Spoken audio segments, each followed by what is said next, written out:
kalau Andri lihat nih keliling Indonesia yang Andri pernah kunjungin gitu, gedung apa yang membuat Andri kayak wah ini gedungnya bagus banget nih, ditinjau dari apa sih, keilmuan teknik sipil, bukan arsitektur sih, maksudnya arsitektur kan artistik ya mungkin, iya nggak sih?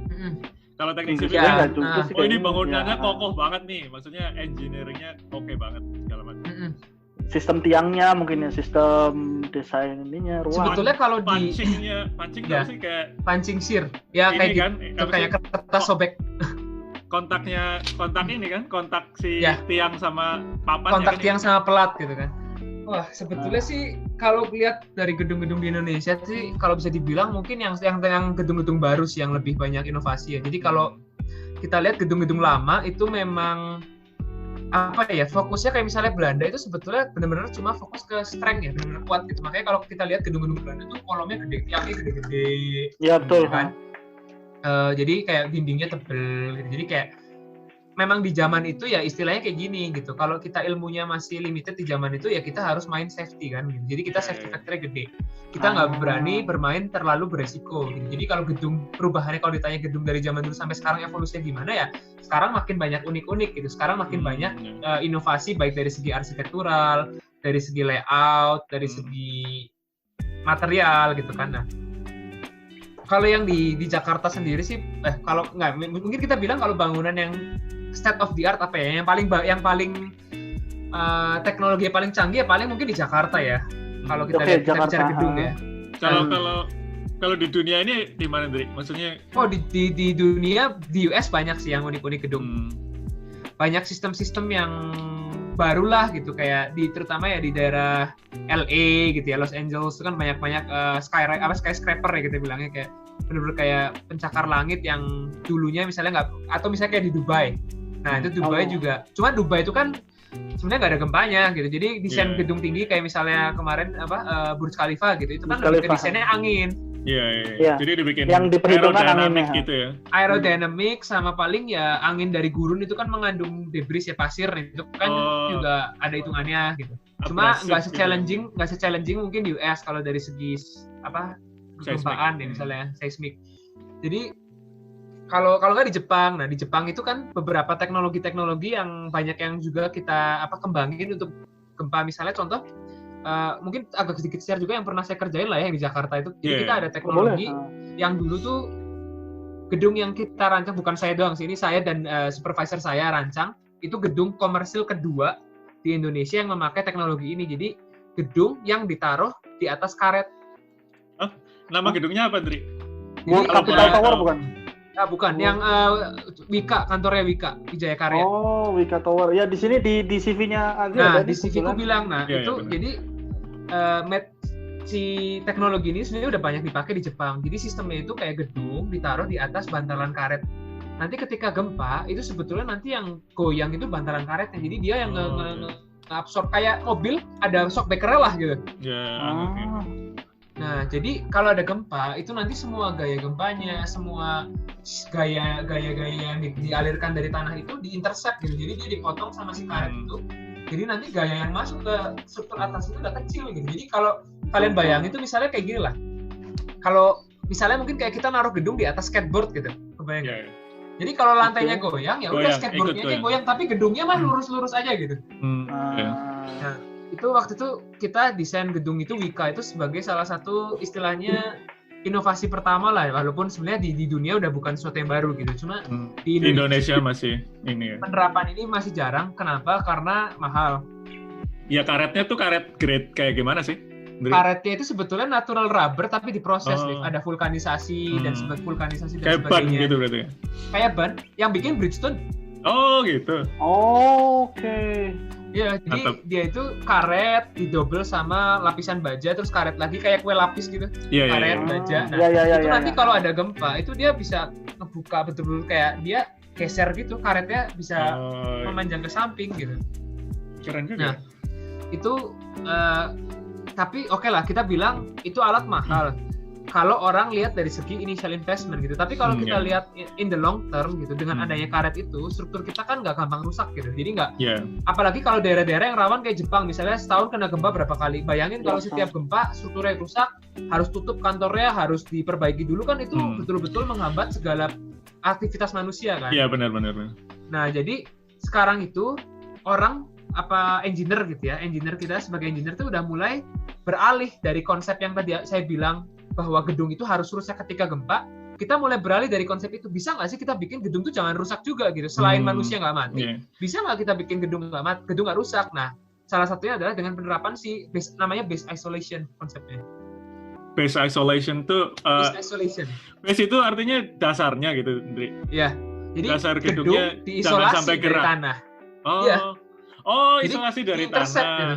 Iya, jadi gedung itu diisolasi dari tanah. Intinya bikin dia sengambang mungkin dari tanah. Iya, seolah-olah bikin dia nggak terpengaruh oleh tanahnya ya. Ya, nggak apa-apa. Ini saya coba share dikit aja ya. Ini sebenarnya kita lagi nyiapin course juga nih buat di ITB, ada short course di Cibe. Andri sekarang di mana? Di Bandung. Sekarang di Bandung nih, jadi di Bandung. Sekarang bantu-bantu di ITB di lab struktur kan. Iya, sekarang saya sudah pernah janjian sama Andri sebenarnya. Belum sempat ketemu malah ya, pokoknya udah PSBB. Udah PSBB duluan. Jadi sebenarnya kita sudah janjian. Saya lihat dia dosin rubber itu ya. Ya, dosin rubber pernah. Bentuknya itu istilahnya kayak tabung gitu ya, tabung terus kayak tabung, betul. Nanti itu setiap tiangnya ditaruh itu ya, berarti ya. Kita pondasi di tiangnya itu taruh itu tuh. Bentuknya di setiap tiang, betul. Di setiap tiang kita pasang rubber itu. Ini sedikit saya share aja lah, nggak apa-apa. Depan kayak ada video ilustrasinya gitu. Ini sebenarnya materi yang saya siapin dengan dosen saya sih buat short course gitu kan. Oh, berarti ini eksklusif ya? Eksklusif. Ini sneak peek ya, eksklusif ya. Ini aslinya bayar. Tapi saya kasih gratis. Volumenya dikecilin aja boleh nggak, Trik? Tadi rada. Kalau nggak usah pakai volume. Ya. Oke, boleh. Bentar ya. Iya, ini ada di sini juga lagi lihat video duplik ininya, dokumen foto-foto terkait dengan yang dibilang sama dia. Iya, saya bilang itu ya. Oke, coba saya pakai suara ya. Ini jadi inilah saya tunjukin langsung aja. Ini ada video-video juga sih kalau mau lihat ini misalnya contoh. Ini kelihatan ya? Betul. Iya, kelihatan. Nah, ini kalau dilihat kita misalnya ada videonya nih. Jadi yang sebelah kanan ini kita pasangin karet nih. Yang ini nih. Yang ini gedung biasa misalnya. Nah, ini kalau misalnya ini anggaplah ini kayak ada getaran dari gempanya. Nah, tuh. Jadi kalau kalian gedung sebelah ini tuh yang goyang cuma karetnya, itu bahkan air tuh nggak moncrat-moncrat gitu kan tuh. Itu getarannya diubah menjadi energi potensial gas dari karetnya, sehingga nggak sempat naik ke atas. Nggak sempat ngerambat ke atas, dia di intercept, makanya namanya base isolation. Jadi kita mengisolasi struktur dari dasarnya gitu konsepnya. Ada contoh-contohnya nih di daerah ini waktu itu gempa di Sendai juga ada gedung yang jadi ada CCTV gitu menarik waktu itu. Jadi ini ada gedung di Jepang ya. Waktu Sendai Maret ini ada gedung 2011 ya. 2011 itu kalau kalian lihat di bagian ini saya coba sambil pakai annotate ya. Ini di bagian yang merah ini tengahnya ini ada kayak pemisahan lantainya gitu. Ya, kelihatan ya. Iya. Itu garis hitam itu yang sebelah itu lantainya misalnya. Nah, ini nanti kalau kita jalanin, ini coba ini video ya. Ini orang bahkan nggak masalah. Ini jadi gedung pakai base isolation itu betul-betul nggak terlalu goyang loh. Ini kelihatan kan ini gempa nih. Iya. Tapi betul-betul tuh kebuka. Tapi nggak rusak, bahkan lemari-lemari nggak roboh tuh, kelihatan kan? Bahkan orang tuh nanti ada orang lewat di mana ya, bisa jalan tuh. Ini ya kalau gedung konvensional kena gempa segede Sendai itu orang jalan aja nggak bisa kayaknya. Nggak bisa. Nggak bisa. Acceleration di lantainya itu bikin orang pasti jatuh. Jangankan yang Sendai sih. Batasnya 8. Kalau Sendai yang Jogja juga kemarin kayaknya juga lumayan itu waktu itu kata desa itu. Katanya kalau lebih besar dari 8 itu susah jalan. Emang pasti jatuh gitu. Magnitudenya ya? Iya, magnitud. Ya sebetulnya itu loh, Liv, kalau kamu pernah ke Natural History kan ya, Liv? Iya, pernah. Kan yang di London sama Andri kan dulu. Sama Renat. Sempat sama aku saya ya? Apa sama Renat? Kayaknya itu jadi ini Renat. Bok di dalamnya museum itu, Bok, di dekat Imperial itu ada namanya Natural History Museum. Itu ada kayak satu blok gitu. Itu ada kayak bentuknya kayak minimarket. Jadi ada kayak suatu ruangan dibentuk kayak minimarket di Jepang. Nanti kalau kita masuk ke situ nanti kita ngerasain gempa Kobe. Oh, iya. Pernah diceritain sih dulu. Saya dulu Karena pergi ke tempat itu tuh ke earthquake simulator itu tuh di London atau di Tokyo ya, saya lupa jadi. Di Tokyo juga pasti ada sih, Liv, kayaknya. Saya untung banget dulu waktu di Jepang berapa tahun nggak ngerasain gempa yang nggak ngerasain gempa yang gede ya. Oh, saya juga sama. Saya waktu itu hampir 5 bulan di Jepang juga nggak di Kobe, padahal saya tinggal di Kobe yang benar-benar di bawah gunung itu. Nggak pernah sih cerita gempa karena saya mungkin nggak lihat TV ya. Jadinya mungkin nggak atau memang gedungnya aman gitu, jadi nggak kerasa juga gitu gempanya. Dan istilahnya sistem evakuasinya itu walaupun saya foreign people ya istilahnya baru cukup jelas lah ininya protokolnya. Saya nggak bisa baca huruf tapi mudah. Ini saya juga lihat juga di ini tentang Wika Tower ini menarik juga. Itu kan kalau gedung gede, Ndri. Kalau rumah-rumah biasa gimana, Ndri? Biar bisa tahan gempa begitu. Kalau rumah biasa itu sebetulnya memang konsepnya sih istilahnya gini ya. Jadi kayak kadang emang orang kan mikir ya kalau kita bikin gedung nggak rusak sama sekali, performanya mahal tapi mahal banget. Performanya tinggi itu mahal banget gitu kan. Jelas. Jadi memang untuk umumnya sih kalau rumah itu kita desainnya masih konvensional gitu. Jadi memang kita mengizinkan rumah kita itu istilahnya rusak gitu. Cuma itu kita juga bisa batasin sebetulnya kayak rusaknya seberapa parah sih gitu. Jadi kayak ada cabang baru di bidang earthquake engineering itu yang namanya performance based. Jadi sebagai pemilik rumah gitu ya, kita bisa minta tolong ke insinyur gitu, misalnya kayak, Pak, tolong dong rumah saya didesain supaya kalau kena gempa sekian itu jangan rusak sampai sekian gitu loh. Jadi kita kayak ada katalognya, kita bisa milih gitu, kayak rumah kita itu pengen supaya performanya itu sebaik apa. Nah pasti kan nanti ada kompensasi gitu, Bok, antara performa dengan harga. Harga. Kalau gedung-gedung yang penting itu misalnya kayak gedung-gedung di Jakarta itu banyak yang sekarang didesain dengan performa yang lebih tinggi dibanding performa peraturan. Jadi kayak kita kan punya SNI kan, contoh. Kalau kita mendesain gedung sesuai dengan segala yang tertulis di SNI itu istilahnya performanya let's say A gitu. Nah, performa A itu bisa dibilang istilahnya kayak minimum gitu. Jadi kayak yang tadi saya bilang itu, yang penting orang nggak mati, gedung rusak parah nggak apa-apa. Itu filosofi di dalam peraturan kita gitu. Nah, tapi kan pasti ada owner-owner gedung yang misalnya punya gedung misalnya BCA Tower atau apa yang misalnya dia bilang saya ini nggak bisa kalau sampai gedungnya harus rusak dan harus tutup gitu. Jadi saya pengen bahkan ketika gempa pun harus tetap misalnya bisa segera bertahan atau rumah sakit.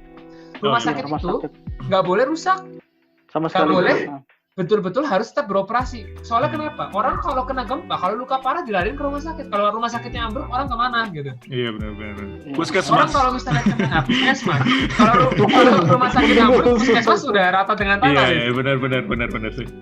Nah jadi memang ada gedung-gedung yang didesain itu dengan lebih kuat karena memang dia itu harus berperan sebagai shelter. Jadi kalau gempa, orang harus dievakuasi kan, rumahnya rubuh nih, nggak bisa tidur ya, tidurnya di rumah sakit. Jadi yang salah satu yang jadi shelter itu biasanya rumah sakit, tempat ibadah, stadion, tempat olahraga lah. Kalau di Jepang ya, kalau lihat sekolah-sekolah SD atau maksudnya sekolah dasar sampai sekolah tingkat atas gitu di Jepang tuh bangunan SD-nya itu jelek banget, tapi kelihatannya kokoh banget karena kayaknya cor-coran semua tuh.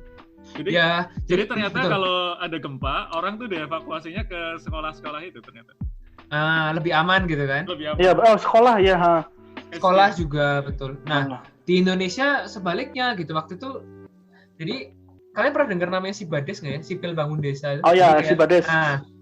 Kita pernah ada satu proyeknya himpunan di HMS Lift. Nah, itu kita ada satu proyek waktu itu saya terlibat juga, itu kita membangun sekolah yang runtuh gitu. Jadi kayak kebalikan di Jepang gitu, kita malah gempa sekolahnya runtuh, anak-anak nggak bisa sekolah. Waktu itu sampai kita desain, kita juga kumpulin dana dari sumbangan alumni, kita bikin sekolah di daerah Pangalengan tahun 2011 kayaknya. 8 kita belum masuk ya. Jadi tahun 2011 itu kita membangun sekolah gitu, karena emang sekolah yang di daerah Pangalengan itu betul-betul rusak parah dan sampai nggak bisa dipakai. Jadi anak-anak tuh nggak punya tempat buat belajar gitu. Jadi miris kan gitu, kalau di Jepang orang harusnya gempa evakuasi ke sekolah, ini malah di Indonesia sekolahnya runtuh gitu, anak-anak yang nggak bisa kemana-mana gitu loh. Nah, ya tadi masalah Imperia belum selesai sebenarnya, tadi sudah ke gedung saja nih. Awalnya mau dibuka dengan yang nyantai-nyantai dulu, ternyata sudah langsung. Ternyata serius ya. Ini nyantai loh, ini ngobrolnya nyantai loh ini. Maksudnya enggak yang masuk ke rumus, kan kita enggak ngomongin rumus. Enggak pakai rumus. Enggak perlu rumus. Kalau pakai rumus enggak bisa saya juga. Ya. Arahnya tuh sebenarnya pengennya sekalian juga berbagi, istilahnya gini. Orang Indonesia ya mau bagaimanapun ceritanya, mau apapun yang didapatkan, istilahnya gini lah, kadang ya kita berpikir kayak kuliah di luar negeri itu sesuatu yang luar biasa, jelas orang-orang kita, terus kayak apalagi ke universitas yang terkenal lah, kayak mungkin salah satu Imperial, Edinburgh, MIT segala macam. Nah sebenarnya sing pingin terbagi ke sebagai orang yang stay di Indonesia ya, sekolahnya 1, S2, S3 di Indonesia itu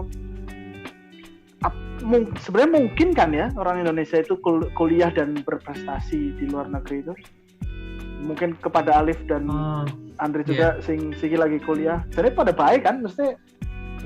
Gimana Alif, dari Alif dulu mungkin? Gimana Alif? Itu sih kayaknya.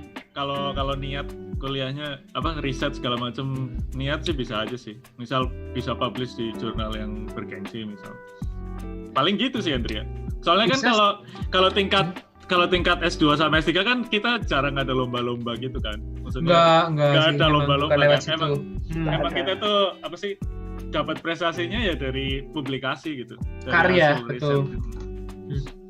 Kalau menurutku sih sebetulnya kembali ke ini ya, Bok. Jadi kalau yang tak alami dulu lah ya gitu. Bukannya gimana, cuma orang kita itu cenderung kurang confident.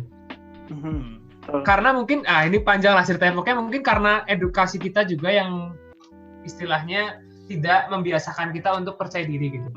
Jadi bukannya gimana ya, saya bilang sebenarnya orang-orang kita tuh punya potensi, kita punya ilmunya loh. Bahkan kalau menurutku kayak kita sebenarnya ada beberapa, nggak tahu ya, maksudnya kan saya kan di Imperial ambil S3 tapi sempat sit in ambil mata kuliah master gitu. Saya ambil 7 mata kuliah master. Cuma buat sit in gitu, pengen tahu. Banyak sebetulnya beberapa materi yang sebetulnya saya udah dapat juga dari dulu, dan mungkin ada beberapa part yang lebih advance loh. Bukannya gimana, di ITB itu ada satu misalnya let's say earthquake engineering, ada beberapa part yang kita memang lebih advance, tapi ada banyak juga yang kita jauh lebih terlalu basic gitu misalnya. Cuma artinya gini, kita tuh di sana tuh apa ya, di trigger untuk berani jawab gitu, Bok. Jadi kayak berani nanya, berani menjawab, berani mencoba gitu loh kalau di sana. Jadi bukannya gimana ya, tapi di kelas itu saya banyak nemuin pertanyaan-pertanyaan bodoh lah kalau istilahnya gitu loh. Banyak orang-orang, istilahnya orang-orang Eropa gitu yang kadang nanya ke dosen di kelas tuh pertanyaan yang basic banget loh, dan itu nggak malu mereka. Dan profesornya pun menjawab dengan senang hati. Dia bilang kayak, okay, let's try to reevaluate this part again gitu. Terus kayak dia bilang kalau masih nggak jelas, please come to my office gitu, kayak we can discuss in private gitu. Masih kayak ya kan mereka dibayar buat ngejelasin juga kan ke mahasiswanya, dan mereka tahu gitu kalau ini kerjaan saya ya termasuk menjelaskan ke mahasiswa sampai dia ngerti gitu. Sampai dia ngerti. Jadi kayak bukannya gimana, cuma di Indo kadang kita nanya kayak gitu malah diketawain lah, istilahnya kayak apa sih pertanyaan apa, kan kadang ada lah, maksudnya ada dosen-dosen yang merasa bahwa harusnya pertanyaan sedasar ini jangan ditanyakan, seolah-olah kayak gitulah. Itu yang membuat kita jadi mentalnya takut nggak sih, kayak bayangin ya, orang itu kalau mau nanya aja harus pikir dulu, wah pertanyaan berbobot nggak ya, maksudnya kayak jangan-jangan saya menyinggung dosen gitu kan. Nah itu padahal kan namanya orang kalau nggak paham nanya kan, nggak usah aduh bentar, ini aku punya 5 pertanyaan, kira-kira yang tak tanyain 1 aja lah gitu. Jadi karena yang 4 ini kayaknya nggak berbobot gitu, kebayang nggak sih? Jadi kayak akhirnya kita belum nanya aja udah minder gitu loh, kalau di orang Indonesia. Iya. Itu saya rasain sih, istilahnya kayak kenapa saya nanya ini ya, maksudnya karena istilahnya kan saya nggak pernah, saya keluar negeri itu waktu itu sandwich. Saya juga nggak punya kesempatan untuk sit in ke mata kuliah itu. Sebenarnya kenapa nggak kepikiran dulu ya, mungkin karena waktunya sempit, jadi fokus ke pekerjaan, fokus ke riset ya. Ya terus ini udah hampir ini tahun ketiga saya mengajar, artinya kan di ITB. Istilahnya saya jadi bertanya-tanya, saya S3 di ITB juga, jadi mengajar juga. Saya bertanya kenapa ITB sebagai yang katanya paling oke, katanya salah satu yang paling oke di Indonesia, pada saat saya keluar negeri itu kurang gitu loh. Tapi teman-teman saya yang kuliah di luar negeri itu berhasil gitu loh. Nah, apa maksudnya?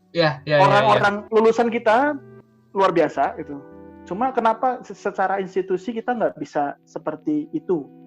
Makanya kenapa saya nanya itu, karena ada apa sih sebenarnya di sana? Selain kalau kita mengagungkan di sana ada fasilitas, di sana ada ini. Kan itu jawaban klise ya, misalnya Andri dan Alip ya. Misalnya kayak di sana fasilitas, di sini ini. Nah sekarang kalau misalnya ada fasilitas, apakah memang bisa juga sama? Tapi tadi jawaban yang tadi bagus sih, masalah bener ya mindset sih. Kalau menurut saya sih mindset sih. Orang kalau nggak confident nggak akan bisa berkarya apa-apa. Maksudnya kayak pertama kita nggak confident masalah mau nanya. Kedua ya mungkin kita juga dalam hal language tuh agak nggak confident mungkin. Maksudnya kayak nggak tahu sih Alif ya, gue waktu aku awal-awal di London juga kayak pakai Inggris juga pertama kayak aduh takutnya kayak Inggris ngapak gitu kan. Maksudnya kayak tapi ya sedikit lah gitu Inggris ngapak nggak masalah. Di Scotland sih aduh Inggrisnya yang susah. Kumur-kumur ya. Nah, jadi kita memang dari segi mindset udah agak istilahnya kurang percaya diri pertama Bok. Kedua mungkin kita kurang banyak kolaborasi juga sih sebetulnya. Kalau saya lihat sih di luar negeri itu orang collaborate bahkan dengan orang di negara lain gitu ya. Maksudnya kayak nggak ada border yang membatasi kayak kita kolaborasi itu hanya ini. Kita bisa kolaborasi dengan manapun, baik dengan industri, baik dengan researcher di negara lain gitu kan. Kalau menurutku malah Andri ya, kalau yang aku alamin di sini, kalau yang di sini tuh bahkan kalau ada research group yang risetnya mirip-mirip, mereka tuh malah collaborate gitu.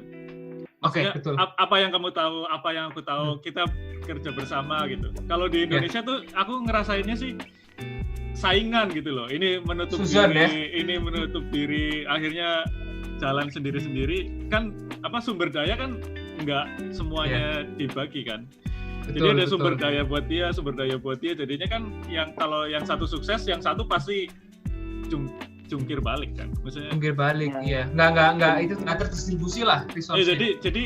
Jadi pemanfaatan sumber dayanya efektif sih kalau di sini. Terus diskusi juga sih, maksudnya kalau diskusi antar researcher itu jalan gitu, maksudnya kalau ketemu ini ngobrolin tuh nggak masalah gitu. Networking itu jalan banget Bok di luar negeri. Nggak sungkan nanya gitu. Nggak sungkan.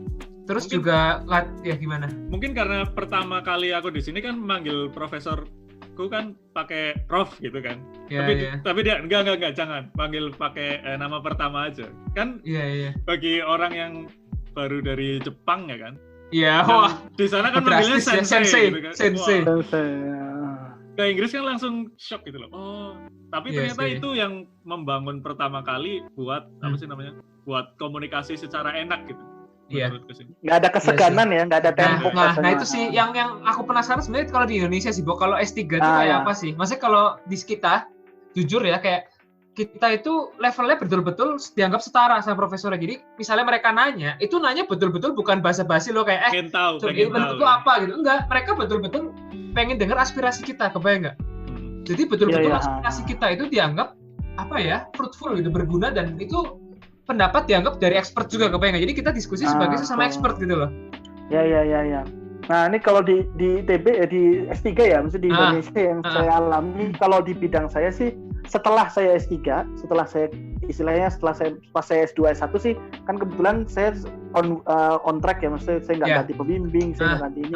Saat saya sudah masuk S3 ya, itu sudah mulai terasa yang tadi Andri bilang, maksudnya bukan berarti saya dianggap sebagai expert sih, mungkin kesannya adalah karena topik yang saya pilih itu dari saya sendiri, lalu masalah yang saya munculkan dari saya sendiri, solusi yang saya munculkan dari saya sendiri, maka pada saat kita diskusi itu bukan berarti istilahnya benar-benar tadi yang dibilang tukar saya pendapat ini ini istilahnya menurut saya ini seperti ini Pak, karena saya baca di referensi ini seperti ini terus bapaknya mungkin belum baca, boleh saya baca itu. Terus dia juga kadang kalau pada saat kita diskusi dia juga kasih, saya baca ini juga kayaknya ini sesuai dengan yang kamu kerjakan. Jadi itu kalau yang saya rasakan seperti itu. Hanya secara umum memang S3 itu di Indonesia itu dipandang seperti sekolah. Jadi bukan peer to peer ya, ada bukan. Tetap istilahnya gini, kalau di Indonesia kamu si Bogi misalnya mau S3 ya, mau sekolah lagi gitu. Sekolah padahal nggak ada sekolahnya kan itu, nggak belajar independen gitu, belajar independen istilahnya kayak sekolah kamu berarti kelas guru, enggak juga. Bahkan sampai sekarang bisa disuruh mengajar. Bahkan sampai sekarang tuh keluarga kalau ada yang nanya, Lip gimana kuliahnya? Padahal kan maksudnya itu loh, itu di Indonesia. Iya, di Indonesia tuh kayak gini, oh ada teman aku tuh S3 sambil kerja. Itu bukannya saya mendiskreditkan pernyataan itu, sama kan S3 sambil kerja itu agak jadi aneh karena kayaknya ya itu tadi S3 itu dipandang sebagai kuliah. Artinya begini, artinya kan S3 itu kan kenapa saya juga waktu itu ngobrol juga pada saat saya ke Jepang itu kan saya baru tahun pertama S3 waktu itu pas saya ke Jepang, yang waktu itu saya juga sempat ke Alif di Kobe waktu itu. Semua yang D itu tuh kayak misalnya saya harus kelas, saya harus ngajar gitu. Tapi misalnya kayak dia jadi teaching assistant, terus dia setiap hari di lab bekerja segala macam, nih nggak kemana-mana gitu segala macam. Terus saat lagi sesi santai saya ngobrol, ada mereka bilang ya ini kayak karir loh. S3 itu bukan, S3 itu adalah pemilihan. Kayak misalnya saya setelah lulus S1 kan graduate ya misalnya, itu mau milih saya berkarir sebagai akademisi atau ya engineer, yang kan istilahnya Andri kan engineer tapi kan arahnya akademisi ya. Iya betul. Ya kan begitu ya. Iya. Engineer yang beneran kan ya yang ke arah istilahnya praktis gitu ya, bangun gedung, jadi insinyur segala macam. Saya juga punya Pak D yang yang di situ. Kan kalau Andri kan engineer tapi dia ke arah akademisi, penelitian. Iya, fokusnya ke riset. Betul. Jadi artinya menurut yang mereka pahami di Jepang, dan dia mungkin nggak semua juga ya yang saya temui itu ya saya milih untuk karir gitu loh. Jadi S3 belajar itu karir gitu. Bekerja gitu loh. Mau nanti kita belajar sesuatu ya belajar itu learning by doing kan? Iya, jadi pekerjaannya adalah belajar. Kayak misalnya saya baca buku ini, saya baca paper ini bukan karena belajar, ini kerjaan saya baca ini gitu. Iya, betul. Nah itu yang menurut saya di Indonesia kenapa kelihatannya tidak terbangun mental gitu confident, karena ya dianggap pada saat S3 ya saya sekolah. Saya duduk, saya balik, ya saya S3 saya sekolah dan dengerin gitu loh. Oke. Sehingga bertanya juga karena mikirnya sekolah ya saya dulu deh belajar, atau mau berdiskusi juga ya itu juga saya amati di sekeliling, makanya saya jadi paham ya. Akhirnya pola pikir kemudian berkembang dari tahun pertama ke tahun terus. Setelah banyak melihat itu kayak kenapa anak-anak ITB itu diminta kuliah di luar negeri agar terbuka gitu loh. Agar terbuka bahwa istilahnya kalau ingin jadi akademisi ya ini, dan diharapkan ya mungkin Alif nanti Andri ini yang sudah di sini bisa nanti masuk ke ITB, nantinya pelan-pelan mengubah hal ini gitu loh, mindset itu. Karena ya kalau orang-orang yang guru-guru kita udah terlalu sulit gitu. Kalau menurutku sih Bob, kan kamu ada kesempatan postdoc kan mungkin ya, bisa nggak sih? Ya, mudah-mudahan. Setelah setengah tahun mungkin atau setahun mungkin postdoc lah ke Eropa, kalau nggak ke Amerika, buat cari perbandingan ini sih, maksudnya kultur. Jadi kalau kamu nanti udah tahu, maksudnya aku lebih cocok yang Jepang misal, yang orang lain manggil saya sensei ya nggak masalah, karena itu yang cocok sama kamu gitu. Toh Jepang karena juga waktu itu pun nggak terbelakang juga kan, maksudnya. Enggak, Jepang maju. Karena waktu itu pun mungkin dengan kultur seperti itu kamu sendiri bisa maju gitu bersama orang lain. Ya betul. Karena kan kultur seperti itu kan nggak harus sama semuanya kan. Iya betul, karena waktu itu pun pada saat ke Jepang itu saya kan mahasiswa doktoral ya, maksudnya tahun pertama. Saya melihat profesor host saya itu ya saya panggilnya sensei awalnya. Tapi sama kayak Alif, jangan panggil saya Soda-san saja. Ya artinya karena saya datang bukan sebagai istilahnya mahasiswa dia, saya datang sebagai tamu ya, bukan foreign. Istilahnya kayak saya datang waktu itu research fellow ya, jadi datang artinya mereka semua mentreatment saya sebagai orang ya setara gitu loh. Bahkan tahu panggil saya nama ya terlepas dari bagaimana sifat dari profesornya. Dan saat itu benar waktu itu saya nggak kebayang S3 itu ya, kebayang saya S3 ya kuliah gitu loh segala macam. Jadi ya udahlah bebas aja, saya kalau nggak ada urusan ke kampus ya saya nggak usah ke kampus, nggak ada apa segala macam. Nah setelah itu pas sekali saya dilempar ke Jepang 4 bulan, saya lihat bahwa dia kerja gitu loh. Jadi masuk ruang kerja, dikasih meja, setiap hari datang ke meja kerja, apalah segala macam. Nanti 9 to 5 gitu. Jadi kalau di Eropa sih 9 to 5 ya. Nah kalau itu di dan karena London, saya 9 to 5 juga Andri. 9 to 5 biasa lift orang. Tapi itu ya fleksibel sih. Tapi kalau dari saya sendiri sih biasa 9 to 5. Maksudnya kayak berusaha disiplin lah gitu. Maksudnya kayak orang kerja sih, Bob. Jadinya memang kita tiap hari berprogres. Tapi ya emang kerjaan kita ya kerjaannya itu terus gitu bedanya. Ya, orang kerja lain. Ya, dan waktu itu kan di ITB tuh nggak ada. Saya kan waktu itu bidangnya fisika teoretik. Di ITB ada ruang fisika teoretik labnya, tapi labnya tuh tidak bekerja sesuai yang dibayangkan profesor saya waktu itu. Jadi waktu itu saya di Jepang lab di Jepang di Kobe itu istilahnya lab itu kan besar, terus ada 4, nanti ada tempat diskusi segala macam. Nah setelah itu saat saya pulang ke Indonesia 2016 berarti ya. Waktu itu saya minta sama pembimbing saya waktu itu, supervisor saya sih ya, di sini dibilangnya pembimbing sih. Saya mau bermeja di lab gitu. Bermeja tuh istilahnya saya kalau di lab, saya klaim satu meja, ini meja saya gitu. Oh di Indonesia, baru tahu ya, nggak lagi gitu. Iya, di Indonesia tuh nggak semua seperti itu. Kenapa? Karena fasilitasnya terbatas nih.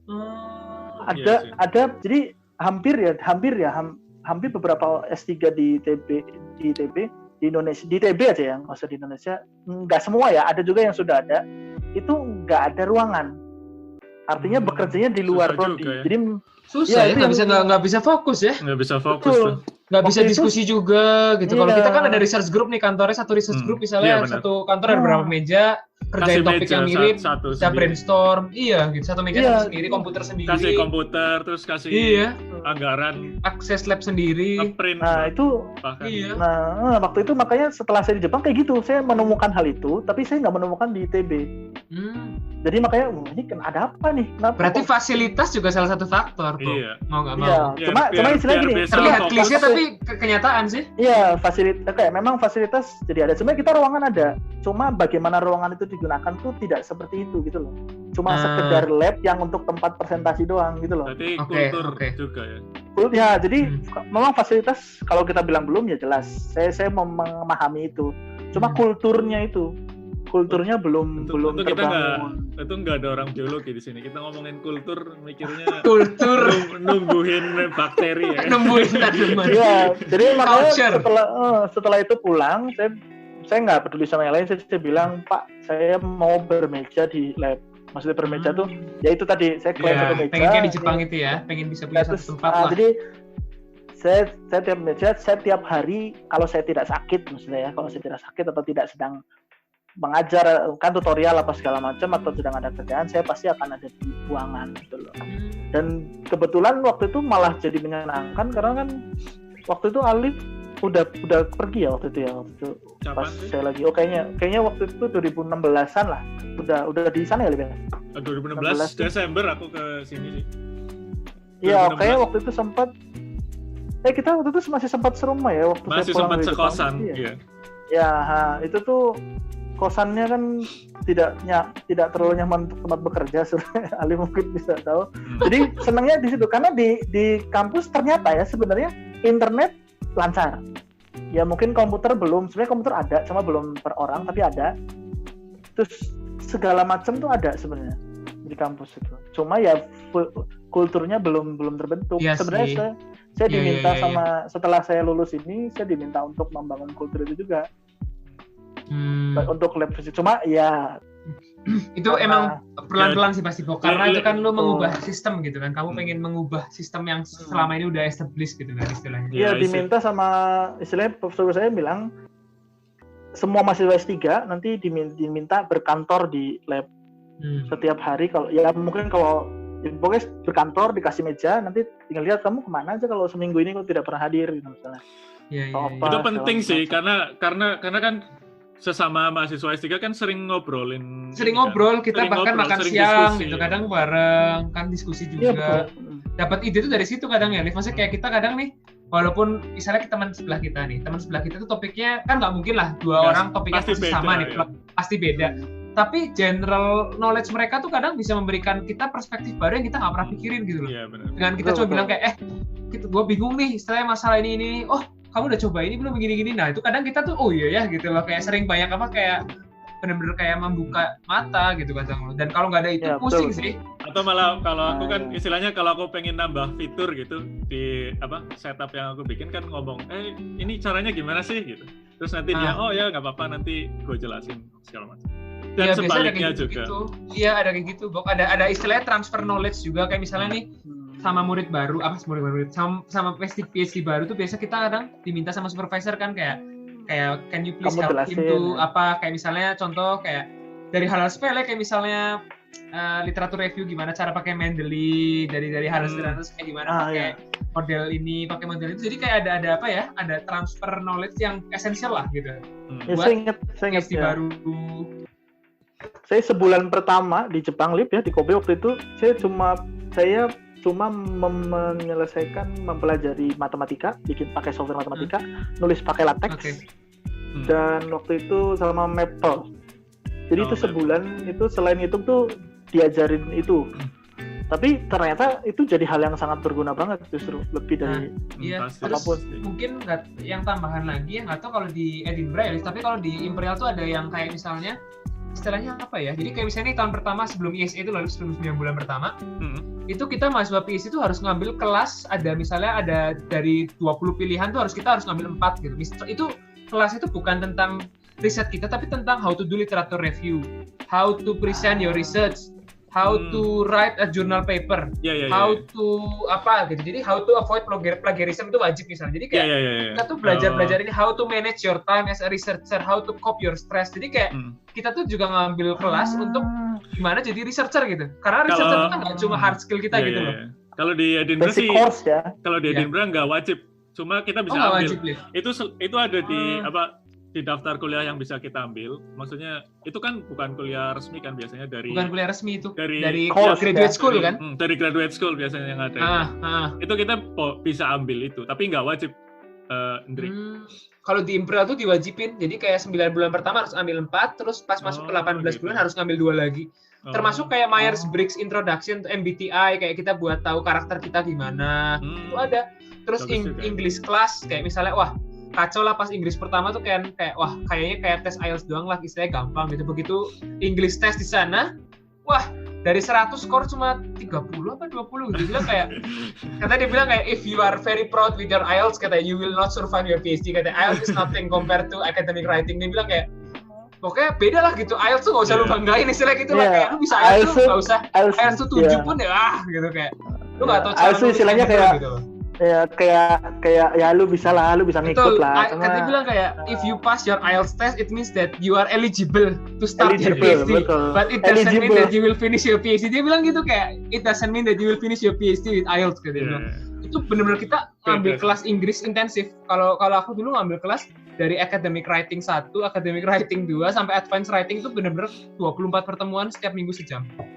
Oh gitu. Cuma bagaimana tentang Inggris di dalam dunia akademik gitu. Jadi kayak bagaimana penggunaan grammar, bukan hanya grammatically correct, tapi how to deliver meaning dengan grammar nih. Jadi kalau kita menulis paper itu kan kita juga memilih nih, kita pakai past tense atau present tense tuh nggak cuma grammatically correct loh, tapi misalnya kita pengen bilang sesuatu yang udah nggak relevan, misalnya pakai past tense. Sesuatu yang makin relevan itu misalnya gitu. Kalau sesuatu yang kita propose masih present tense, jadi kayak ada style-style tertentu yang memang itu baru kelihatan di academic writing gitu loh.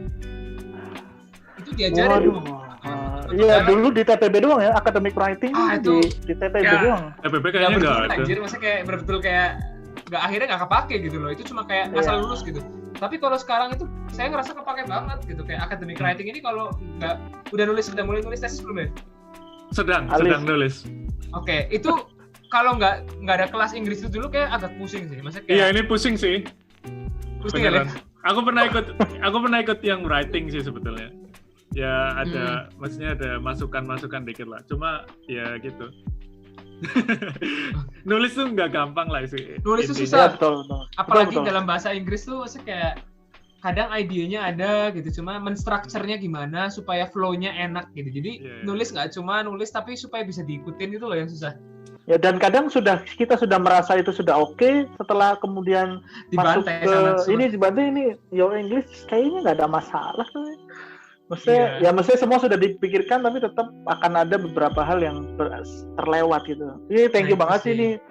Itu hal yang baik. Maksudnya istilahnya sebenarnya kenapa kepikiran, karena ya itu sih dari istilahnya S3 itu bukan berarti kuliah gitu loh. S3 itu makanya mungkin berhubungan dengan tadi sih masalah confident ya, karena itu Iya. Ambil S3 itu seolah-olah tuh kayak mau kuliah, jadi mahasiswa lagi. Itu salah sih, itu perspektif yang salah banget sih, Bok. Maksudnya kayak kalau kita udah mikir kita ini S3 ini kuliah tuh kita udah bersiap-siap untuk disuapin nggak sih? Maksudnya kayak betul. Nerima ilmu. Terima jadi gitu loh. Nggak proses. Padahal orang bilang S3 itu kamu bikin soal sendiri, jawab sendiri kan? Orang betul. Gitu kan bilang gitu. Kebetulan yang kalau saya sih yang saya alami ya di bidang saya dan di bagaimana saya mengerjakan, saya kayak kenapa agak molor karena masalah yang saya cari itu masalah yang sulit. Gimana ya? Istilahnya pas cari masalah kan kita nggak kebayang ya. Istilahnya pas cari masalah, pas lihat masalah kan kita nggak kebayang solusinya apa yang ke depan kayak apa. Kalau kita kebayang, nah terus saya tawarkan kayaknya nih baik segala macam. Tujuannya juga saya bisa sampaikan dengan cukup baik. Pada saat saya mengerjakan dengan metode yang saya bayangkan, ketemu sungai yang sangat lebar sehingga istilahnya kita perlu tadi bikin jembatan lah istilahnya. Di sungai lebar. Nah itulah istilahnya. Oh iya, ini saya juga sering bilang kayak ke teman-teman saya yang S3 juga, bapak itu juga kadang nggak ngerti yang saya. Oh iya, pasti pembimbing kita nggak tahu jawaban dari riset kita. Pasti nggak tahu. Kalau mereka tahu udah nggak novel berarti kan, udah nggak baru. Iya, kalau kamu merasa pada saat kamu cerita si bapaknya udah tahu, berarti masih belum novel. Tapi kalau sampai kayak waktu itu sempat satu sesi ya, kenapa waktu itu saya merasa ada yang berubah dari supervisor saya adalah ketika saya presentasi gitu kan di ruangan di dia, terus kita di depan papan tulis kan, saya kan teoretik ya, kita berdua sama-sama terdiam memandang papan tulis, gimana Pak? Terus kayak namanya termenung gitu kan, namanya meeting ya gitu sih kalau di sini ya kan sama. Oh ini gimana ya maksud mereka supervisor kita tuh juga kayak gitu loh, jelasin ini gimana ya ini ya. Terus waktu itu saya cuma kasih beberapa opsi yang saya nggak tahu, saya belum cari, tapi beberapa kayaknya yang waktu itu untuk mengakhiri meeting sih, biar meetingnya diakhiri kan, dia kan akur banget ya, diem semua apa. Iya sama-sama, nggak jalan gitu ya, lihat-lihatan. Gini ya, jadi kayaknya kalau ini salah, kenapa? Karena ini deh Pak, saya coba cari deh ini. Saya coba cari, ya nanti saya juga coba cari gini. Terus kita juga kan ada anak S2, S1 ya, yang kerja di bidang yang sama. Ya memang bukan mereka dipekerjakan ya, tapi istilahnya membantu mereka dibagi masalahnya sehingga bisa jadi dengan insight mereka yang berbeda, mereka punya insight yang lain. Dan jadinya tim ya. Jadinya tim memang. Ya emang harusnya gitu sih ya. Harusnya kan memang problem itu kan di breakdown gitu kan. Kita nggak mungkin bisa a big chunk of problem itu kita solve semua kan. Maksudnya kita breakdown, kita kasih boundary ini. Mana sih masalah yang memang kita bisa solve, mana yang memang masih ya let's just leave it be gitu. Maksudnya kayak emang kita nggak bisa solve semua masalah kan. Terus kayak ya banyak lah kalau supervisor yang experience tuh dia biasanya bisa tahu nih kayak jadi kalau saya dulu pengalaman itu kayak kita waktu pertama itu kan kayak nulis proposal 9 bulan kan Elif di Edinburgh juga kan research assessment itu kan ada nggak? Setahun pertama kayak, sih tahun pertama kan. Nah itu kayak waktu itu kayak dia bilang kayak kamu riset ini nggak tahu loh jawabannya apa di masa depan. Maksudnya kayak misalnya kan aku ngajuin research problem gitu kan. Nah research problemku tuh waktu itu terlalu spesifik, bisa dibilang terlalu narrow lah. Supervisorku cuma bilang gini, we don't know what happens in the future katanya. I don't know, you don't know gitu. Terus kayak if you choose something that is too narrow katanya kayak what happens if there is no solution gitu. Kebayang nggak sih? Ada kemungkinan di mana masalah kita tuh sebenarnya nggak punya solusi atau nggak bisa disolusikan di saat ini, kebayang nggak? Iya kebayang. Nah, jadi dia biasanya supervisor tuh bilang kayak bikinlah sesuatu yang lebih agak lebih lebar general dulu, gitu. General dulu. Misalnya kamu masih tahun pertama itu jangan too narrow gitu. Kalau too narrow itu nanti kalau kamu begitu stuck itu udah nggak ada waktu untuk berkelit gitu, kebayang. Jadi kayak itu yang terjadi di saya too narrow. Nah ini mumpung lagi in topik nih, topik risetnya si Andre ini saya baca itu adalah di sini PhD-nya itu efficient strategy for modeling punching failure of flat steps.